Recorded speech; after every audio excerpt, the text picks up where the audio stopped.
Hello, good morning. బాగున్నారా అందరూ? ఈరోజు మనము మీకు అర్థమైపోతుంది ఇప్పటికే.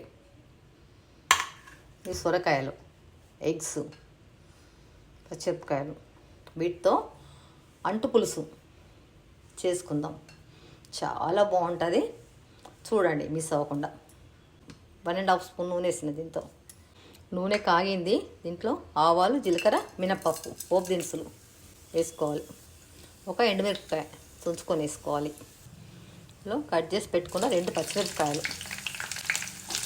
స్పూను మెంతిపిండి, 1 స్పూన్ పసుపు.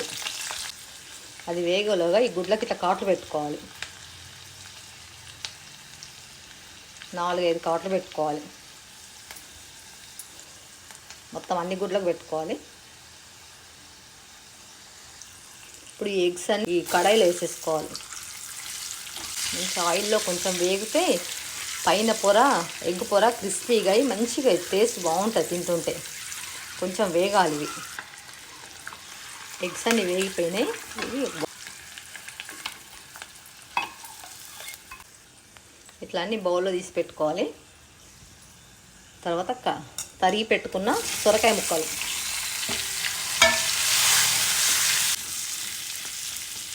½ టీ స్పూన్ అల్లం వెల్లిగడ్డ పేస్ట్.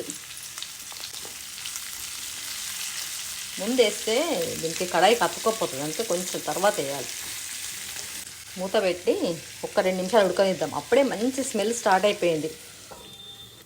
మెంతిపిండి వేసినాం కదా, ఒక్కసారి చూద్దాము.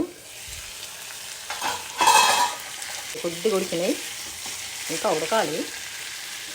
దీంట్లో ఇప్పుడు గార్లిక్, ఉల్లిగడ్డ,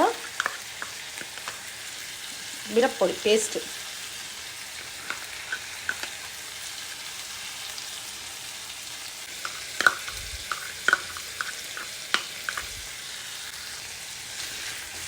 కలిసేట్టుగా కలుపుకోవాలి.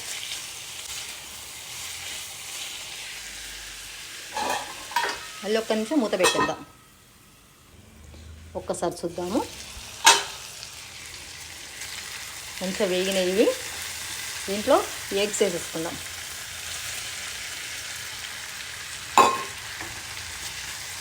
బాగా కలుపుకొని 1 టీ స్పూన్ కారం, రుచికి సరిపడా సాల్ట్ ఎప్పుడు చేతితోనే వేయాలి. బాగా కలుపుకోవాలి. ఇట్లా ముక్కలకంతా కారం పట్టేట్టు కలుపుకోవాలి. ఈ స్టేజ్లో 2 రెబ్బల కరివేపాకు ఇట్లా సుంచేసుకోవాలి.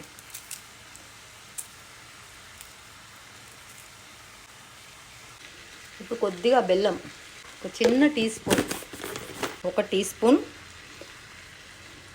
అవిసె గింజలు, నువ్వులతో వేయించి చేసిన పొడి,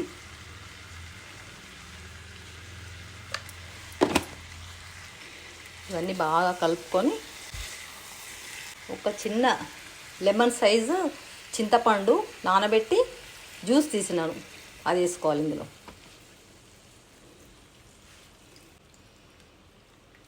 చింతపండు పులుసు పోసేసాను. మొత్తం ఒకసారి కలుపుదాము. ఇంక ఇందులో ఏం వేయాల్సిన అవసరం లేదు. చాలా బాగుంటుంది. అసలు ఎంత బాగుంటుంది అంటే ఏ మటన్లు, నాన్ వెజ్లు ఏవి పనికిరావు దీని కిందికి.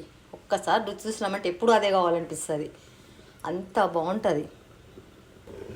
ఒక్కసారి చూద్దాము. అబ్బాబ్బాబ్బా, ఎంత మంచి స్మెల్ అంటే అసలు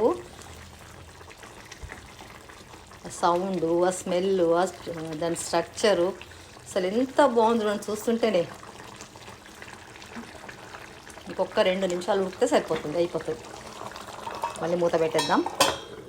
సిమ్లో పెడతాను ఇప్పుడు. ఒక్కసారి చూద్దాము. చూడండి ఎంత మంచిగా అయింది. ఇంకొక 1 మినిట్ అయితే అయిపోతుంది. ఈ కూర అయ్యేలోగా కిచెన్ అంతా క్లీన్ చేసుకున్నాను. చూడండి, రోజు కంపల్సరీ చూడవలసింది అన్నీ. ఈ ఓవెను అన్నీ చూడవలసి వస్తుంది. తుడిస్తేనే ఇట్లా నీట్గా ఉంటుంది. ఈ కూర ఉడికేలోపు ఇదంతా నీట్గా చేసేసుకొని ఈ గిన్నెలన్నీ కూడా కడిగేసుకొని బోర్లిచ్చుకున్నాను. ఒక 5 నిమిషాలు కానీ తుడిచేసుకొని ఈ డ్రాస్లో పెట్టేసుకుంటే, కబోర్డ్స్లో పెట్టేసుకుంటే ఇంకా నీట్గా ఉంటుంది ఇల్లంతా. మళ్ళీ స్పెషల్గా దానికోసం చేసుకోవాల్సిన అవసరం ఉండదు. ఆ పని చేసుకుంటే ఈ పని చేసేసుకోవచ్చు. ఒకసారి చూద్దాము. ఇంకా అయిపోయినట్టే. కొత్తిమీర ఒక్కటి లేదు, ఈరోజు ఉంటుంది మళ్ళీ మాకు మార్కెట్, తెచ్చుకోవాలి. నిన్నటికే అయిపోయింది కొత్తిమీర. అయినా కొత్తిమీర లేకుండా ఏం చాలా బాగా కుదిరింది. ఇంకా ఆపేస్తున్నా, స్టవ్ ఆపేస్తున్నా. ముక్క కూడా ఉడికిపోయింది, మంచిగా మెత్తగా ఉడికింది. వంట అయిపోయిందండి. లంచ్ టైం కూడా అయింది. అన్నం పెడుతున్నాను, కూరలు పెట్టేస్తాను.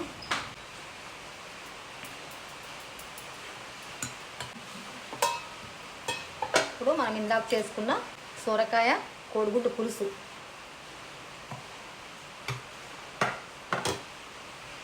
ఎగ్గు, సొరకాయ ముక్కలు, కొద్దిగా పులుసు. చూడండి, బాగుందా? నచ్చిందా మీకు? వేడిగా కాలిపోతుంది అన్నం కూర అన్నీ వేడిగా ఉన్నాయి. బయట చల్లగా వర్షం పడుతుంది, ఇంకా వెచ్చగా వేడిగా తింటున్నాం. ఎంత బాగుంది అసలు. తినే ముందు అన్నపూర్ణ మాతకు దండం పెట్టుకొని అన్నపూర్ణ స్తోత్రం చదువుకొని తినండి. కింద అన్నం అరుగుతుంది.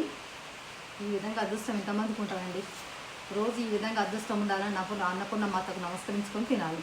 అన్నపూర్ణే సదాపూర్ణే శంకర ప్రాణవల్లభే జ్ఞాన వైరాగ్య సిద్ధ్యర్థ్యం భిక్షాం దేహి చ పార్వతి మాతా చ పార్వతి పితా దేవో మహేశ్వర బాంధవా శివ భక్తతో స్వదేశో భువనిపురి. తింటున్నానండి, మీరు కూడా తినండి.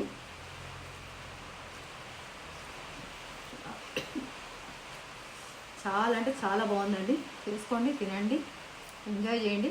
వీడియో నచ్చితే లైక్ చేయండి, షేర్ చేయండి, సబ్స్క్రైబ్ చేయండి. Thank you.